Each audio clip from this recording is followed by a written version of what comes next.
Selula Australia dengan NIM C140124104 akan menjelaskan materi-materi di sesi UAS, yaitu ada 3 materi: hipovisasi, preobservasi, dan seks reversal.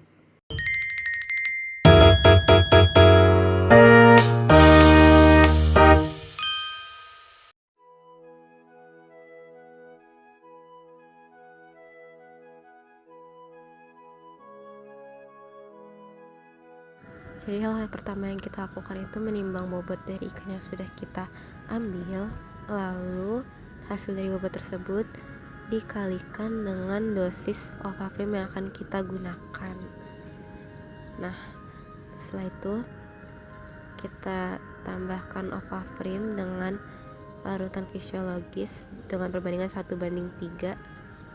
Jadi kita kaliin aja hasil dosis yang ovaprim tadi itu dikali 3. Habis itu dikocok dan disuntikan ke ikannya. Disuntikinnya terus pelan-pelan sampai menembus otot. Setelah merasa sudah menembus, baru kita suntikan larutannya. Menurut Not al. 2017, pemijahan pada ikan dapat dipercepat dengan bantuan zat hormonal. Langkah selanjutnya itu kita potong kepala ikannya dari badannya sampai terbelah seperti ini.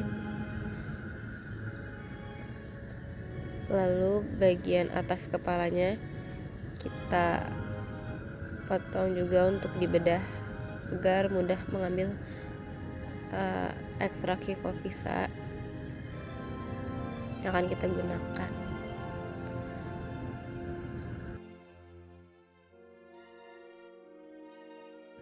Hipofisa sendiri itu letaknya di bawah otak. Nah, kita bisa lihat ini kita lagi nyari hipofisanya di bawah otak. Nah, itu yang bulat-bulat berwarna putih itu merupakan hipofisa yang akan kita ambil.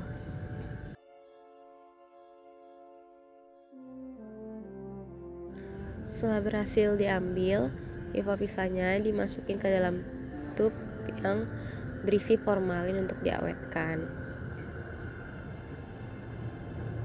Menurut Siddiq et al. 2021, hipofisa sendiri itu menghasilkan hormon yang mempengaruhi berbagai fungsi tubuh, mulai dari pertumbuhan, metabolisme, keseimbangan internal hingga reproduksi dan cara tubuh merespons stres. Menurut Lema et al. 2024, hormon adalah zat dalam tubuh yang berfungsi mengatur berbagai proses penting termasuk reproduksi. Hipofisa yang kita dapatkan akan digunakan untuk teknik hipofisasi, yaitu metode pemijahan buatan pada ikan dengan cara menyuntikkan ekstrak kelenjar hipofisa ke dalam tubuh induk. Menurut Trumondang et al. 2023.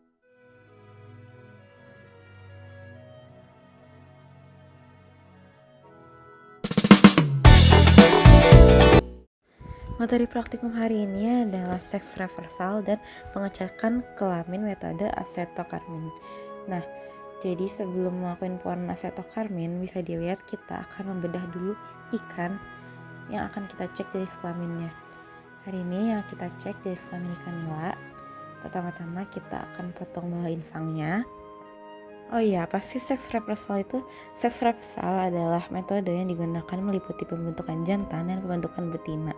Menurut Deswira et al. 2016, proses tersebut diterapkan sejak tahap awal perkembangan, tepat sebelum atau saat pembentukan kelamin ikan dimulai. Lanjut pada proses pembedahan dilakukan dengan cara menggunting dari bagian bawah urogenital sampai dengan ke atas bagian bawah insang yang sudah dipotong, seperti pada video. Lanjut mengenai seks reversal, menurut Silva et al. 2023, penerapan cara tersebut membantu menghindari perkembangbiakan saat pemeliharaan sekaligus meningkatkan hasil karena jantan tumbuh lebih cepat dan bernilai jual lebih tinggi. Selanjutnya teman-teman bisa lihat sirip kanan dan kiri dari ikan itu dipotong agar kita bisa dengan mudah nanti untuk memisahkan ususnya dari gonadnya. Menurut Sarkar et al. 2022, metode yang umum digunakan skala industri adalah mencampurkan zat pemicu zat jantan ke dalam pakan. Nah, setelah perut ikan terbuka dengan lebar, kita akan memisahkan usus dari gonad yang akan kita ambil. Pisahinnya itu kita harus pelan-pelan agar gonadnya nggak ikut terbawa dengan usus, karena jika terbawa akan sangat susah untuk memisahkannya. Jika usus sudah kita keluarkan semua, kita akan melihat gonad yang berwarna bening. Nah, gonadnya kita ambil dengan cara dililitkan dengan tusuk gigi. Menurut Tata Leda et al. 2019, teknik pewarnaan asetokarmin berguna untuk memperjelas struktur jaringan.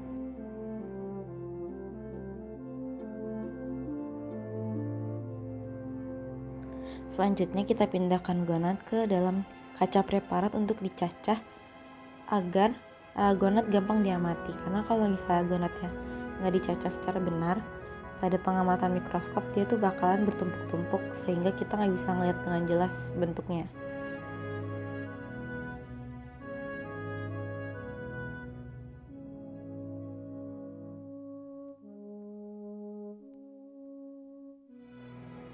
Setelah dicacah, kita akan pindahkan dia ke kaca preparat, terus kita tetesin 2 tetes asetokarmin, lalu kita tutup pakai cover glass. Dan setelah itu kita amati di bawah mikroskop. Ini hasil pengamatan mikroskopnya. Nah, kalian bisa lihat kalau dia tuh bentuknya tuh bulat-bulat, yang artinya kalau misalnya pengamatan dari pewarna itu berbentuk bulat, itu dia betina, sedangkan kalau untuk jantan itu lebih abstrak bentuknya.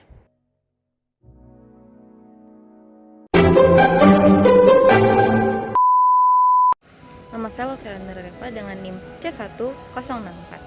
Saya akan menjelaskan materi kualitas sperma dan kriopreservasi sperma. Menurut Jaiswal dan Paga 2022, kriopreservasi merupakan teknik pengawetan dari sperma menggunakan suhu rendah. Jadi di awal praktikum itu kita diperlihatkan sperma yang disimpan di dalam nitrogen. Nah, ini tuh termaksud proses dari kriopreservasi. Proses kriopreservasi sendiri itu ada 4, ada equilibrasi, terus ada pre-freeze, terus ada freeze, sama ada thawing.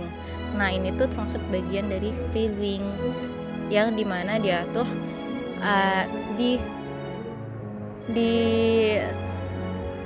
ditaruh di nitrogen cair dengan suhu minus 196 derajat.